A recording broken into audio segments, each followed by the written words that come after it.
اچھا میرا اگلا کوشچن ہے حسن علی یاری صاحب، مجھے یہ بتائیے گا کہ یا علی مدد کی جو ہے وہ شرعی حیثیت کیا ہے؟ کیونکہ جیسے قرآن مجید میں آتا ہے ایاک نعبد و ایاک نستعین، کہ اللہ ہم تیری ہی عبادت کرتے ہیں اور تجھی سے مدد ایاک نعبد و ایاک نستعین۔ اچھا میں آپ سے سمجھنا چاہ رہا ہوں، کیونکہ دیکھیں میں ایک طالب علم کے حیثیت سے آپ سے بات چیت کر رہا ہوں، ٹھیک ہے؟ تو سمجھانا اور قائل کرنا تو آپ کی ذمہ داری ہے۔ اصل میں ایشو یہ آتا ہے کہ لوگ یہ کہتے ہیں کہ مولا علی علیہ السلام کا مقام بہت بلند ہے۔ جہاں تک مدد کی بات ہے تو مدد تو اللہ تعالیٰ کے ذریعے ہے، یعنی آپ اللہ کو پکاریں، اب اللہ جسے چاہے مدد کے لیے بھیج دے، چاہے وہ فرشتہ ہو کوئی بھی ہو، لیکن پکارنا اللہ کو ہے۔ جیسے قرآن حکیم میں ہے کہ دعا بھی اللہ سے ہے، سورہ مومن میں اور سورہ فاتحہ میں مدد بھی اللہ سے ہے، مناجات بھی اللہ سے ہیں، اللہ کو ہی پکارنا ہے۔ تو اب اکثر و بیشتر اہل تشیعوں کا عقیدہ یا علی مدد بے ساختہ وہ کہتے ہیں، تو اس کی شرعی دلیل کیا ہے؟ قرآن حکیم سے یا احادیث نبوی؟ یہ ایک طویل بحث ہے، اس کو مختصر انداز میں اس کا جواب اب میں دے دیتا ہوں۔ پہلی بات یہ کہ آپ کہتے ہیں یہ صرفیوں کا عقیدہ ہے، یہ بالکل غلط بات۔ یا رسول اللہ کہنا یا علی مدد کہنا یہ صرفیوں کا عقیدہ نہیں، یہ ہمیشہ سب مسلمانوں کا عقیدہ رہا ہے سوائے وہابی کے، سوائے وہابیت کے یہ سب مسلمانوں کا طول تاریخ میں عقیدہ رہا ہے۔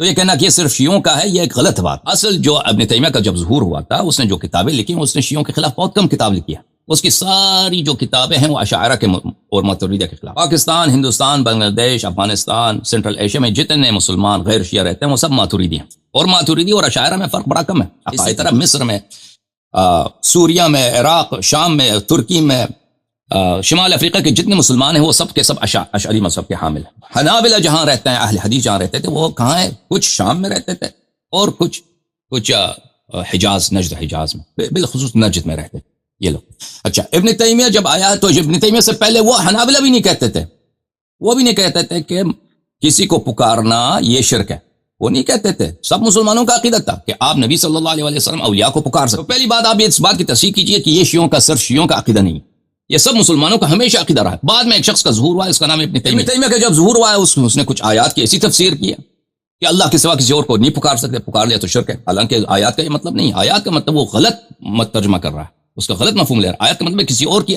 اللہ کے علاوہ کسی اور کی عبادت کریں تو اس کے دو ترجمہ کر سکتے ہیں۔ سب آیات جو ہے نا، دعا یدعو کا عربی زبان میں عبادت ہے۔ آپ اللہ تعالیٰ کے علاوہ کسی اور کو ایک ترجمہ کر سکتے ہیں کہ پکاریں، دوسرا ترجمہ ہے کہ اس کا عبادت کریں۔ تو اس کا اصل معنی جو ہمیشہ سے مسلمان لے رہے ہیں کو صحابہ کے دور سے لے کر آج تک کہ اگر اللہ کے علاوہ کسی اور کی عبادت کریں تو اس نے اس کا مفہوم کچھ اور لے لیا۔ اس نے کہا اگر پکاریں اللہ کے علاوہ کسی اور کو یہ شرک ہے، اس نے سب کو مشرک بنا دیا، سب مسلمانوں کو۔ تو ابن تیمیہ نے کی جتنی کتابیں ہیں وہ شیعوں کے خلاف نہیں ہیں، اس کی 95% کتابیں، اس سینکڑوں کتابیں اس نے لکھی کیونکہ اس نے شادی نہیں کی۔ اس نے زندگی میں ابن تیمیہ 70-75 سال تک اس کی عمر رہی، اس نے کبھی شاید ہمیشہ مدرسے میں رہتا تھا، تو اس کے کوئی اور کام ہی نہیں تھا کتابیں پڑھنا اور کتابیں لکھنا، تو اس لیے اس کا مطالعہ بہت وسیع تھا، بہت ذہین آدمی تھا، قابل آدمی تھا، لیکن اس کا فکر منحرف تھا۔ اس نے کتابیں بہت ساری، لیکن اس کو اپنے زمانے میں اس کو لوگوں نے کئی دفعہ وہ جیل میں گیا، اور اس کے اپنے زمانے میں جو بڑے علماء تھے انہوں نے اس کی مخالفت کی اور اس کو ان لوگوں نے گمراہ کہا۔ لیکن اس کے ایک دو شاگرد تھے ابن قیم وغیرہ اس طرح کے لوگوں، انہوں نے ان کی کتابوں کو، اس کے افکار کو زندہ رکھا، اور پھر اس کی کتابیں اس پہ کوئی توجہ نہیں دیتا۔ تب بہت کم لوگ، مثلا جو حنابلہ کے مدارس تھے وہاں پہ اس کی کوئی ذکر ہوتا تھا ابن تیمیہ کا۔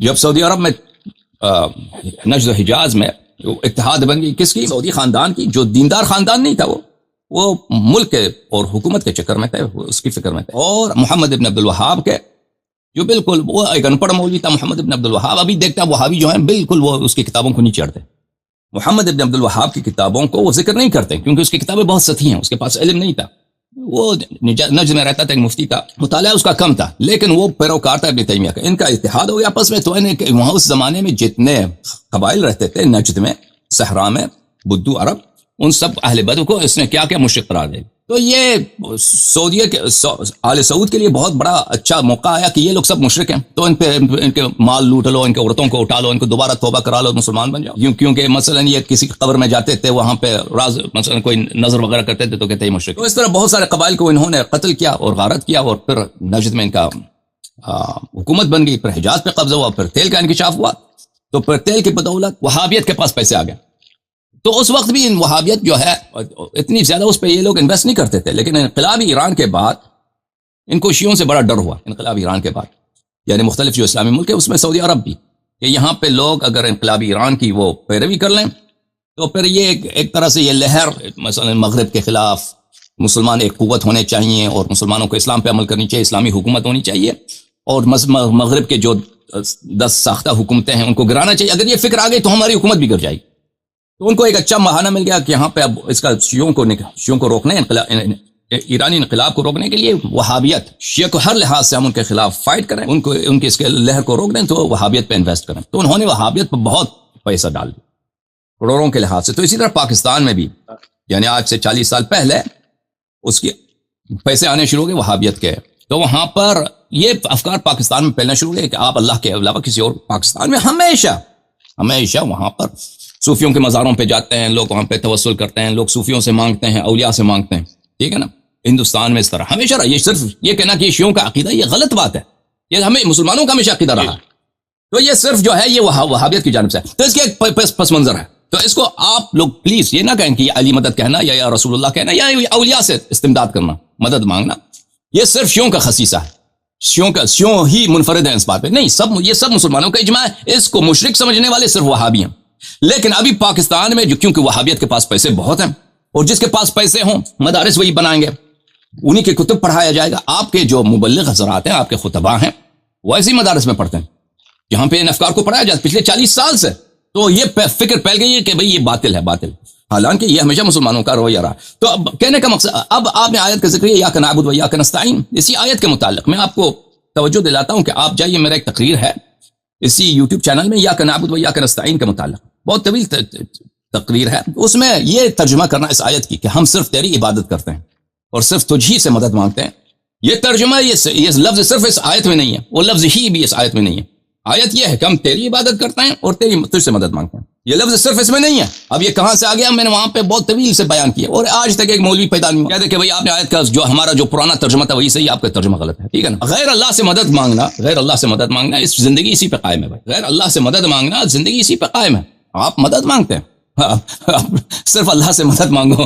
ٹھیک ہے نا. پانی چاہیے اللہ سے مانگو، کچھ بھی چاہیے اچھا اللہ سے مانگو.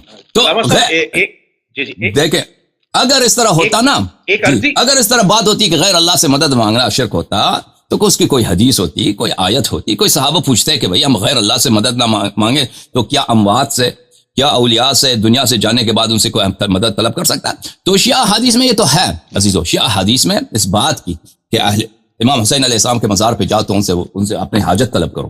ائمہ طاہرین علیہ السلام سے اپنی حاجت طلب کرو. مختلف زیارات میں کہ یا امام تو زمانہ میرے خلاف ہے، تو میرا سہارا بن. یہ اہل بیت علیہ السلام کی نصوص ہیں تو ان سے مدد طلب کرو. ائمہ اطہار علیہ السلام جس رسول صلی اللہ علیہ وسلم نے فرمایا کہ انی تارک فیکم ما ان اخذتم بهما لن تضلوا بعدی ابدا، کتاب اللہ و عترتی اہل بیتی، میرے عترت اہل بیت کی اتباع کرو کبھی گمراہ نہ ہو جاؤ گے. تو ان کے احادیث میں یہ بات بہت ہے، یعنی یہ کم احادیث نہیں، بہت زیادہ احادیث ہیں.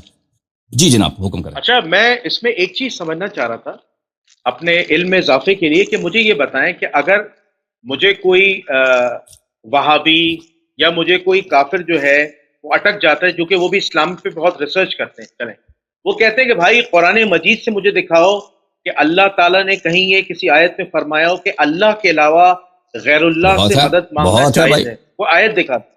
میں آپ کو دکھاتا ہوں آیت. اللہ تعالیٰ قرآن مجید میں حضرت عیسیٰ ابن مریم علیہ السلام اپنے حواریین سے کہتا ہے یا ایھا الذین آمنوا کونوا انصار اللہ کما قال عیسیٰ ابن مریم للحواریین من انصاری الی اللہ. اے مسلمانوں، کونوا انصار اللہ، اللہ کی نصرت کرو، اللہ کی نصرت کرو، اللہ کی نصرت کرو. کما قال عیسیٰ ابن مریم، اس طرح جیسے عیسیٰ ابن مریم علیہ السلام نے حواریین سے کہا کونوا من انصاری الی اللہ، میرا مدد کرنے والا کون ہے جو میری مدد کرے. لیکن اپنے اصحاب سے کہا کہ کون ہے میرے مدد کرنے والا. یہ اللہ کہہ رہا ہے کہ کونوا انصار اللہ، تم اللہ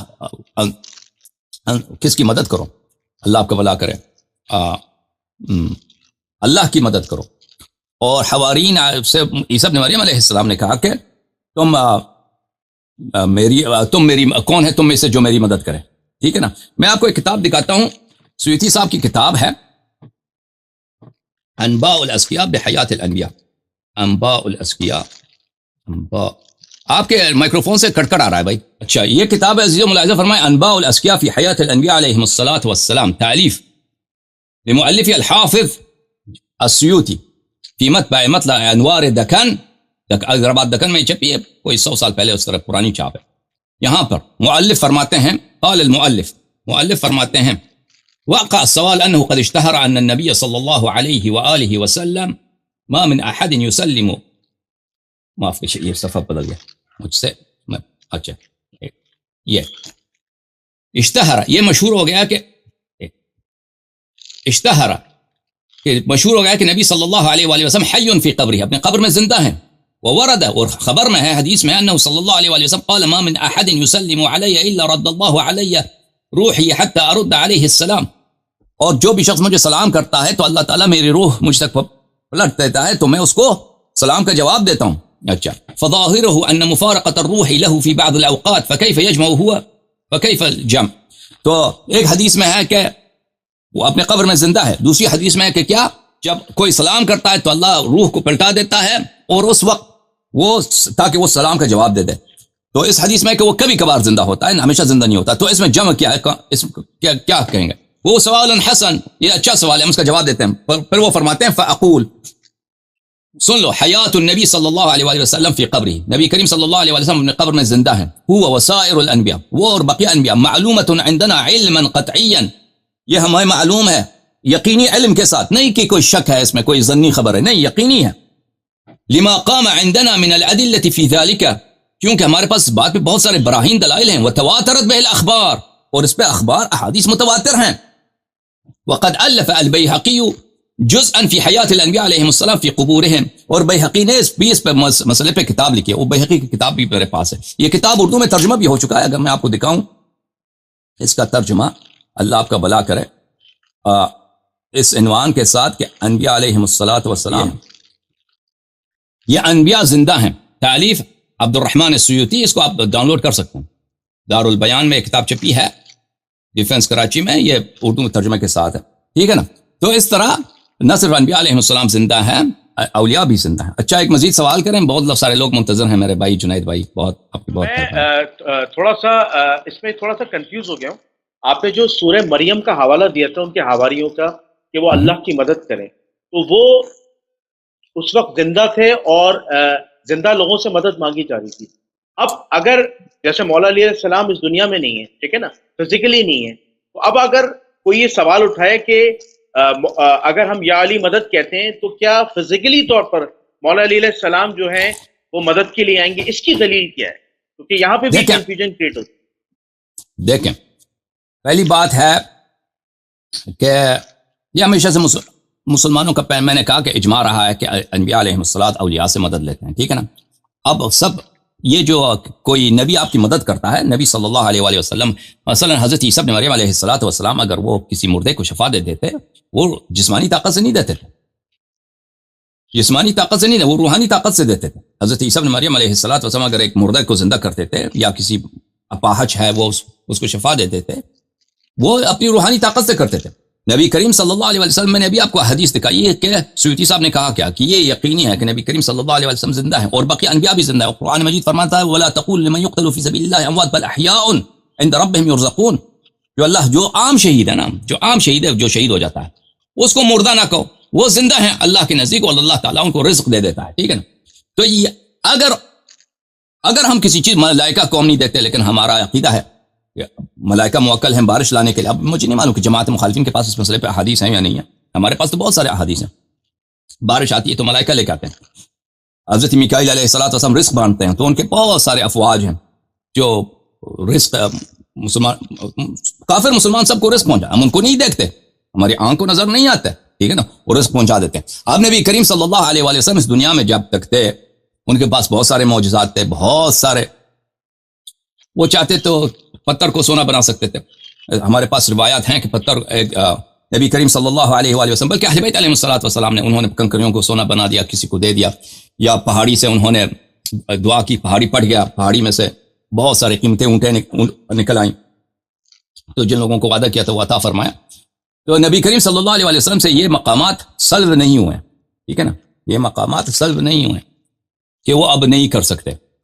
اور اس طرح کہنا کہ اس میں فرق ہے، بھائی فرق ہے کہ مردہ اور زندہ میں فرق ہے. پہلی بات ہے کہ ان کو مردہ کہنا خود غلط ہے، یہ نصوص کے خلاف ان کو مردہ کہنا. پھر یہ کہ اس میں فرق ہے، کوئی ڈفرینشیشن ہے، کہ وہ آپ لوگوں کو ثابت کرنا ہوگا نا. جو کہے گا کہ جو حرام ہے اس کو کوئی دلیل لانی ہوگی نا. ہمارے لیے کوئی دلیل کی ضرورت نہیں ہے. ہمارے نزدیک تو وہ زندہ ہیں، وہ جو ہیلپ کرتے ہیں، جو مدد کرتے ہیں، وہ فزیکل پاور سے نہیں کرتے، وہ روحانی طاقت سے کرتے ہیں. ٹھیک ہے نا. وہ جب معجزے بھی کرتے تھے اس وقت وہ قمر کو اگر انہوں نے شک کیا ہے تو وہ انگلی بازو کے زور سے تو شک نہیں کیا قمر کو کہ اب وہ زندہ نہیں کر سکتے. قمر کو اگر شک کیا ہے تو اپنے روحانی طاقت سے کیا، اللہ کے حکم سے کیا، اپنی روحانی طاقت سے. وہ اللہ قوت بازو سے، فزیکل پاور سے تو نہیں کیا. ٹھیک ہے نا. تو وہ سب پاورز اب ان کے پاس، سب کیپیبلٹیز، اتھارٹیز ان کے پاس اب بھی ہیں. نبی کریم صلی اللہ علیہ وسلم کے پاس اگر کسی کو مدد کرنا چاہیں وہ کر سکتے ہیں. وہ امت سے پیار کرتے ہیں، محمد سے وہ، جیسے قرآن نے فرمایا بالمؤمنین رؤوف الرحیم، مومنین کے ساتھ وہ رافت بھی رکھتے ہیں، رحمت بھی رکھتے ہیں. اب یہاں ہمارے پاس، ہم شیعہ مذہب کے ماننے والے ہیں، ہمارے پاس اہل بیت علیہ السلام کے احادیث بہت زیادہ ہیں. ہم سے مانگو، مدد مانگو. اور پھر ہمارے پاس، ہم نے اپنی زندگی میں کتنے لوگوں کو دیکھا، اللہ جانتا ہے، اللہ جانتا ہے، خدا جانتا ہے. اتنے لوگوں نے مجھے کال کی ہے، بہت، یعنی بے حساب. کہتے تھے کہ ہمیں کینسر تھا بھائی، ڈاکٹر سب نے کہہ دیا کہ آپ کے پاس 2 مہینے 3 مہینے. ہم نے سب دوائی چھوڑ گیا ہے امام رضا علیہ السلام کے روضے پہ. ہم نے امام سے شفا مانگی، امام شفا مل گئی. یہ کم نہیں ہے، اللہ جانتا ہے. بہت زیادہ ہے اس طرح. کسی کا آنکھ اندھا ہو گیا تو سب نے کہا کہ بھائی آپ اب آنکھ ختم ہے. آپ ڈاکٹروں نے سب کہہ دیا. کسی علاج چھوڑے ہو گئے امام رضا علیہ السلام کے روضے پہ، یا کربلا گئے. اس طرح تو آپ انٹرنیٹ میں تلاش کریں نا، خدا جانتا ہے. محرم میں کربلا میں ایک جلوس نکلتا ہے، اس کو بولتے ہیں، میں جلوس وغیرہ مسائل کا ذکر نہیں کرنا چاہتا کیونکہ مجھے میرے لیے بہت مشکل ہوتا ہے ان کا ذکر کرنا. اس جلوس کا کیا ہے، اس کا نام ذکر کرنا ہے تو اس میں اتنا افسوس ہے کہ میں نہیں ذکر کرنا چاہتا. بہرحال لوگ دوڑتے ہوئے آتے ہیں. تویریج ایک مقام ہے کربلا کے قریب. وہ ایک ایسا جلوس ہے جس میں لوگ دوڑتے ہیں، دوڑ کے آتے ہیں. کس کی یاد میں کہ بھائی کی طرف دوڑتے ہوئے آئے، تو اس میں لوگ دوڑتے ہوئے آتے ہیں. نبی کریم صلی اللہ علیہ وسلم کی بیٹی کی یاد میں امام حسین علیہ السلام کو اس حالت میں دیکھی، وہ تو دوڑ کے آئی. اس کو بولتے ہیں رکضۃ التویریج. تویریج سے شیعہ دوڑ کے آتے ہیں. سب بہت مرد ہوتے ہیں، عورتیں ہوتی ہیں، اس میں سب، اس میں رننگ ہوتا ہے. مثلا جاگ کر کے آتے ہیں، رن کر کے آتے ہیں. تو اللہ کی قسم اس میں بہت سارے لوگ آتے ہیں جو ویل چیئر پہ آتے ہیں، وہاں پہ شامل ہوتے ہیں. ویل چیئر پہ آتے ہیں، لیکن وہ جاتے ویل چیئر سے اٹھ جاتے ہیں. پھر وہاں پہ ہر جلوس کے بعد اتنے ویل چیئر پڑے ہوتے ہیں، بے حساب الا ماشاء اللہ. اور کتنی اس کی کہانیاں ہیں بھائی، تو جن عورتوں کو اولاد نہیں ملتی. اور ہم نے اپنی زندگی میں کتنے اسے دیکھا کہ اہل بیت طاہرین، حدیث بھی ہے، اور پھر یہ تواتر کے ساتھ ہم نے اپنی آنکھوں سے دیکھا ہے کہ ایسا ہوتا ہے. یہ معجزات ہوتے ہیں بھائی، یہ معجزات ہوتے ہیں. کربلا میں ہوتے ہیں، نجف میں ہوتے ہیں، امریکہ میں ہوتے ہیں. آپ توسل کریں، اہل بیت علیہ السلام سے مانگیں. دور بھی ہوں تو ان کو آپ خلوص کے ساتھ کریں. اگر آپ کی مصلحت میں ہو تو آپ کو جواب مل